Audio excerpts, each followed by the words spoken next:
Well, welcome back, everybody, to Two Pastors and a Mic. My name is Shannick. And I'm Corey. And we're so glad that you're joining us wherever you're listening or watching from. We want you to know that we appreciate you being with us on the journey. Yep. And today we have a special guest with us, and I can't wait to introduce him. But before that, remember to like, share, subscribe to YouTube, Apple, all the stuff. If you haven't already, also leave us a review. We've gotten a lot of pretty amazing reviews over the last few weeks, especially coming out of the series we were in, just walking through a dialogue about hell. And that was just a great journey. Thank you for being on that with us. Also, we are, or probably as you're listening to this, have surpassed 100,000 downloads, which is so crazy. We actually had a suggestion last week. I think it was by your mom who said, maybe you get me and Pastor Linda, Shannick's mom, on the podcast because you started thinking it would just be us. She didn't care about that. She wanted us to take her out to a bougie meal. Oh, so Nancy, we'll have to make sure we make that happen. But anyway, thank you so much for being with us on this journey. Yeah, and so if you've been with us for the last several summers, when Bishop Jamie Engelhardt has his conference, the CIM Network Conference, we host it here at Hill City. We also get exposed to some incredible voices, male and female. And so depending on when you're listening to this or watching throughout the summer, we have one of our friends from Macedonia, all the way across the ocean, our good friend Zoran, who I met him, I think 3 years ago was the first time, or 2 years ago was the first time in the Netherlands. And so we're just so grateful to have you be a part, expose you to our audience, have our audience hear from him. We don't have a plan, and you're about to be inspired. I know that for sure, because every time I spend moments with you, I'm inspired. And so welcome. Good. Thank you. Yeah, Thank welcome. you. It's so good to be here. It's amazing. I mean, I have watched your show, not too much, but and it's always exciting because I'm sure you started like just as something, a desire, a wish to bless people and to make more clarity. And now you have such an audience. I mean, it could be bigger, and it can be bigger, and it will be bigger. Oh, thank you. Because I know that, like anytime something comes from the heart, like it will be answered. It will be blessing for people. So I know that what you do, it's just amazing. Amazing. And you look so happy every time, We are. Well, we have fun doing that, and it's great to have someone and to be able to do this together with the both of us. But I actually met you, I believe it was now 3 or 4 years ago during my first trip to the Netherlands. And I know you carry just such a grace about you and just a strong, also just prophetic gift. But you actually want to help people and guide people into a new covenant understanding of who Jesus is, what he's done. But more than that, even, you are such a champion to pull out the best in people. And I think that's kind of even your mission through your prophetic gifting, even, and your apostolic gifting, I'll call it, is to really champion the cause that's in people. And I just love that you do see the best in people and you call that forth. And I just remember one of the things that you even spoke over my life was you kept seeing light. And you didn't even know at the time we had just changed our ministry name over to Hill City, out of the words of Jesus in Matthew chapter 5, a city set on the hill, your light cannot be hidden. And I just really appreciate that. I appreciate your heart. Last summer, you were on an American road trip and you had the opportunity to stop by and bless us here at Hill City, but you stayed with me at my house, you and your family, and just loved your family, loved your wife, Rebecca, loved your kids. And so just for a minute, could you just speak a little bit maybe about your family real quick and what you and Rebecca do and just kind of what Zoran is really involved in, because you are involved in a lot all over the world, really. Yeah. I mean, it's like when you experience and when you realize that your life is not just a simple thing. You cannot be simple with God. I mean, like most of the people, they say, I just want to know God, Jesus, and I want to have all the revelations about God, and I just want a simple life. That doesn't work like that. You never meet Jesus. You never see revelations in your life or people who got revelations that they remain the same. You just never.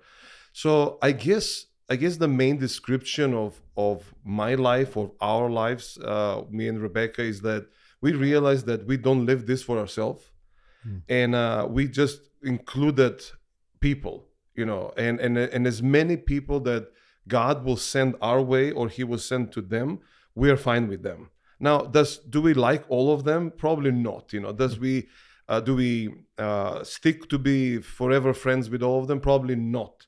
But somehow grace, when it touches your mind and your heart, makes more space in you. It's kind of like enlarges the territory that you have. So, and you accept people as they are. That's why we often are struggling. Even in the beginning, when you get revelation about grace, you are like, yeah, I have it. But then the more you think about it, the more you analyze the complexity of what can happen, you realize, but I'm not God. I cannot love all these people. But grace says, yes, you can. You can actually, because I'm going to enlarge your mind, your imagination, stretch your heart, even stretch the ability for you to understand, so it will be fine. So what we do is it's like you said, it's covering so many people, and sometimes it's almost like paradox, like of how can we be so much loving one nation and yet be involved with all the nations. Like I often say to our kids, I said, if something will happen with us, and we get angry at you, we say like, out of our house, like you're gone now. I said, we have friends in all continents, so you can just choose which continent do you want, and still it's like, because God have given us that grace. So what we do in Macedonia, for example, I'm born in Macedonia, raised in Macedonia, I look Macedonian, and then my wife Rebecca, she's from Sweden, so she's very Swedish. Like it cannot get more Swedish than that. And then the combination is that we have 4 children, which are they speak Macedonian fluently, they speak Swedish, and they speak English, and they have developed this desire to learn even more languages. So in our home, we simultaneously use languages. I mean, different words, and depends who is tired and who is not. You just speak your own language. And so we have a really rich life. Our kids love Jesus. They love they love the grace. They are all excited about that. So I would say that because of the understanding of grace and the revelation of grace, we have such a rich life of friends, of people around the world, invitations, they're just coming, like even if I try, like my brother, I have one brother, he lives in Sweden. Every time I tell him, and in my excitement, let me tell you where I'm going. And I will start, and he says, no, please don't tell me, because I will get lost in all the countries, in all the people, so he never wants to listen to me when I tell him I will be, I will be in America this weekend, and the next weekend I will be in Australia. Right. And then after that, I will actually go to, South Africa, and they're like, no, I don't want to hear, but it's a rich life. It's just like amazing, and and I didn't plan anything of this. So nothing is planned, just God opens the doors. It's just open, and it's like, of course, there are certain plans, like you have a plan, but I couldn't plan this good enough, and it's beyond any plannings that I could ever do in my life, So I love that. So, speaking of Sweden and your wife, Rebecca, she brought me in 2022 the greatest chocolate I've ever had. Marabou, is that how you say it? Marabou, yeah. Oh my gosh, the greatest, better than Belgium chocolate. Sorry, all our Belgium listeners. It is. I order it from Sweden every year for my wife and I to partake, because she brought me that. And you won't remember this, but in 2022 when I met you, you actually spoke something over my life that I wrote down. Wow. And I'm just going to share it here. Yeah. You told me to not be scared of the unknown, because I'm a pioneer, a strong, stable pioneer, carrying the message of the kingdom as Paul told it in Romans 14:17. You had said it was imprinted on my chest, which maybe that's going to be my next tattoo. And then you told me to love with pain, especially for the pastors who have fallen from their position. And I remember hearing that. I wrote that down, and then listening to you preach for the first time 3 years ago, you talked about the fact that we don't ever seek the kingdom, you explore it because it's within. And I just appreciate your voice. I appreciate your perspective. I appreciate your love for people, and I'm thankful that you're here. The only question I would have for you is to kind of explain to our audience what it is that you do specifically in Macedonia, because I've been able to see the videos that a lot of people have made, Marcel and all them, for the ministry that you guys do. And I'm sure our people are very interested because it's incredible. Yeah. It's incredible because, Macedonia and that region was initially visited by this enormous grace or special grace, as Paul says. So if you read, Thessalonians and Corinthians, Paul says God gave a special grace for this region. And it's interesting, this is not someone, Paul wasn't like a excited European or overexcited American who uses just words just fill words with to make them big, but he was serious. So he says, listen, God have given you a special grace. So when he says special, it really has to be something special. So when I listen to many of I got saved 95, so it would be next month, 30 years. 30 years of a Christian life, which is so short, but still rich with stories. And for many years, I would only hear people speaking about, pastors, and then I read Ephesians 4:11, to 13, where it speaks about the fivefold ministry, as we call it.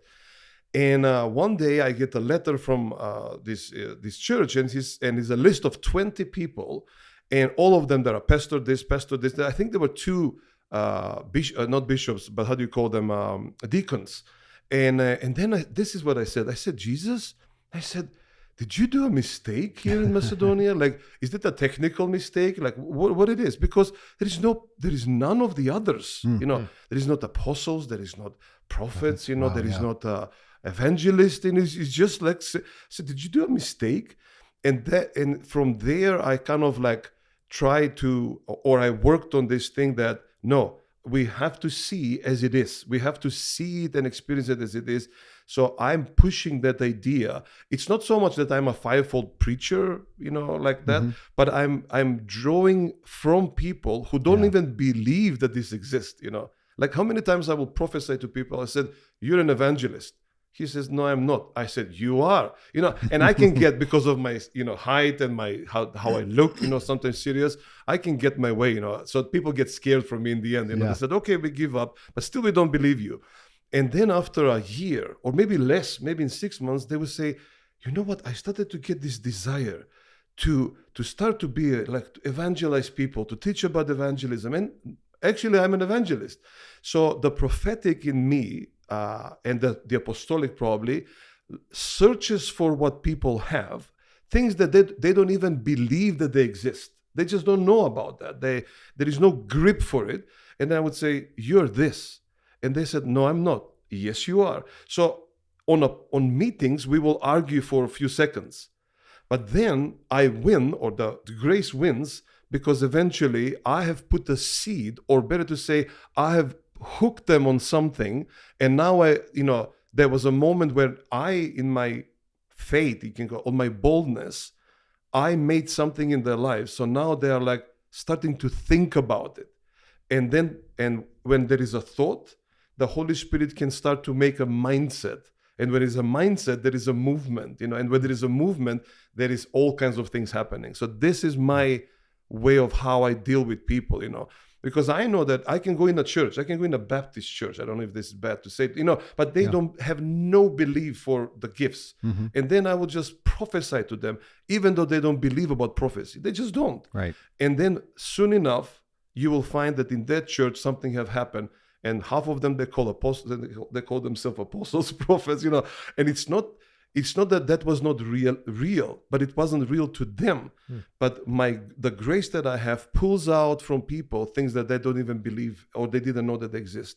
But God have already prepared it for them, as we read in Ephesians 2:10. Yeah. For we are His workmanship, created in Christ Jesus for what?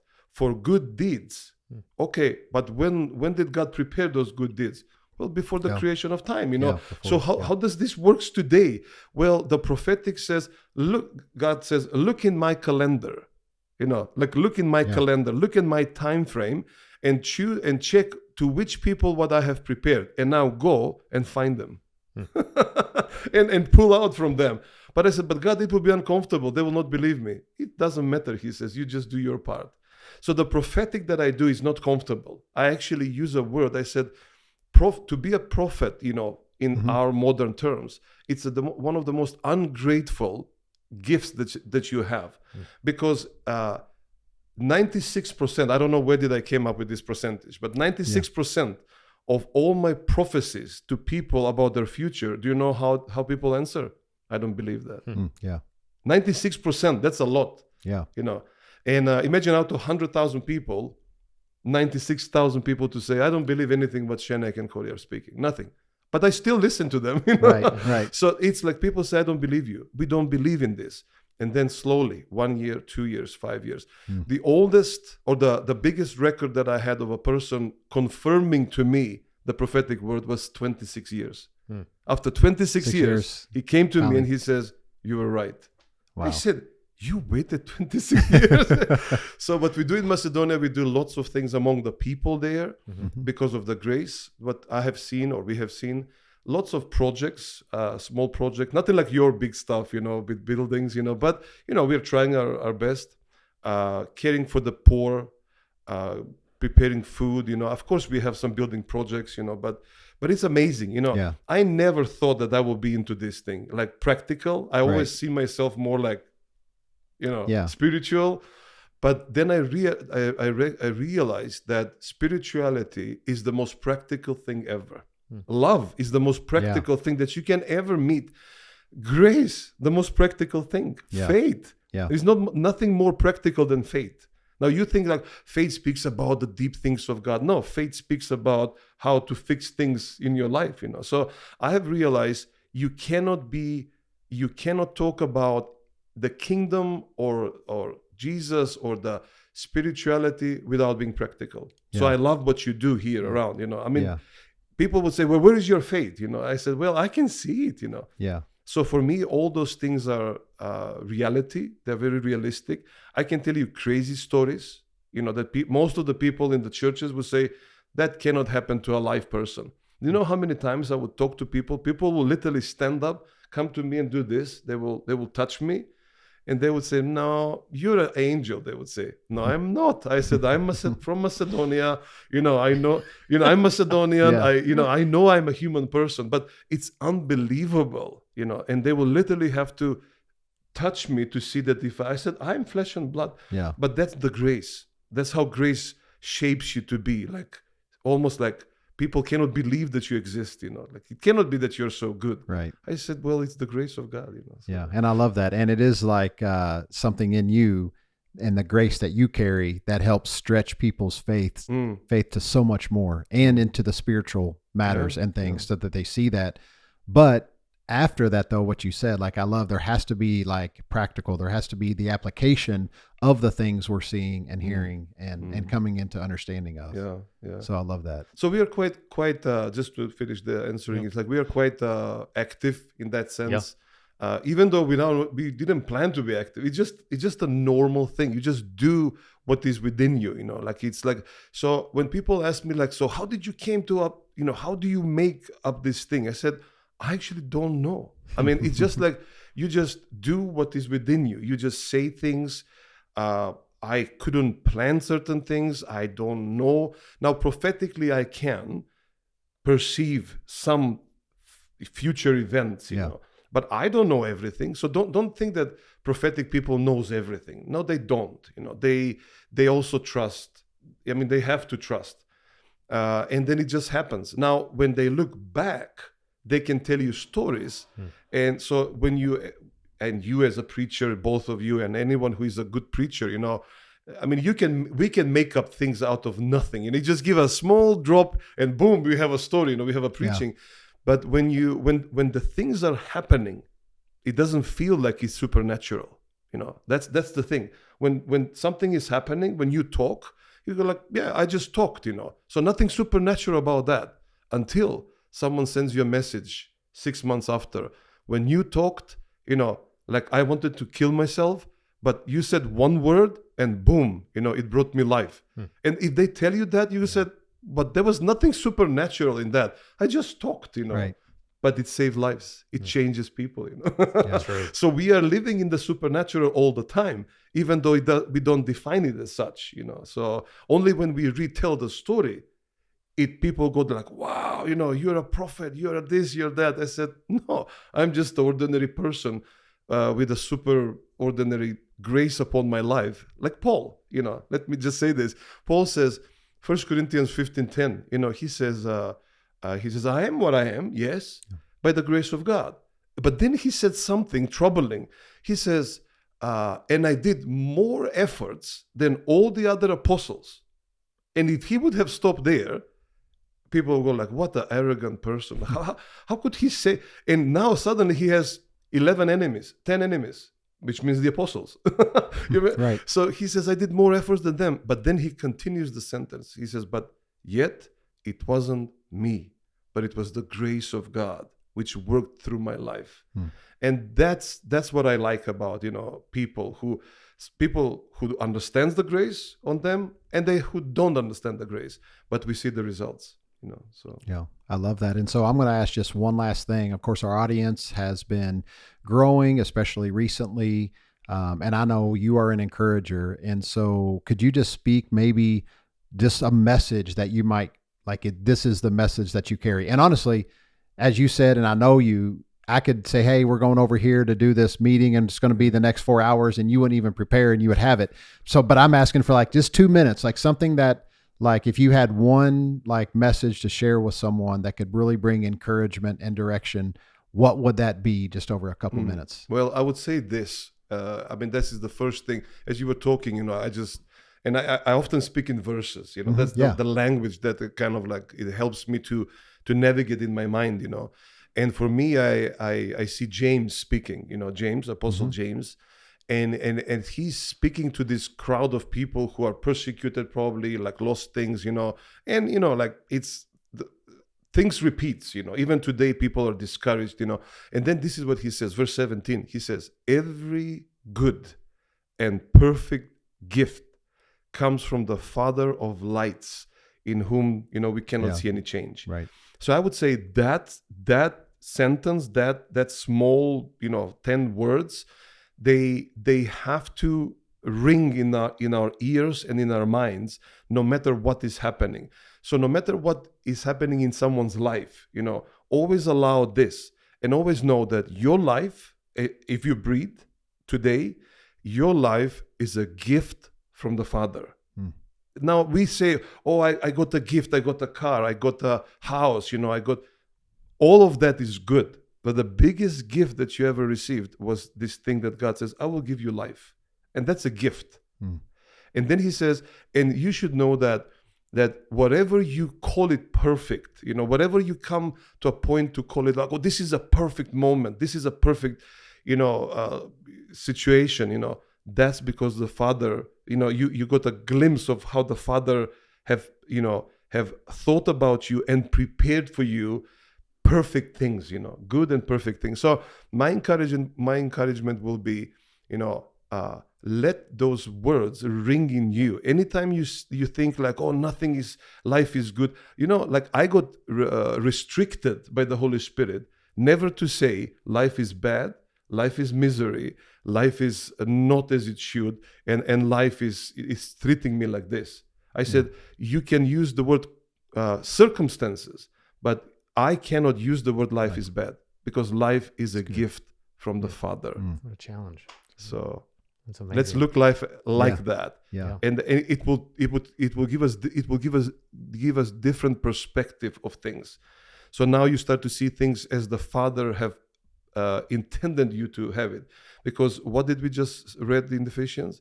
There are things that God have already prepared in them advance for us to in do. advance. Yeah. So you think that God was planning this billions of years, and there would be faults in it, like it would be wrong, it would be not a successful plan?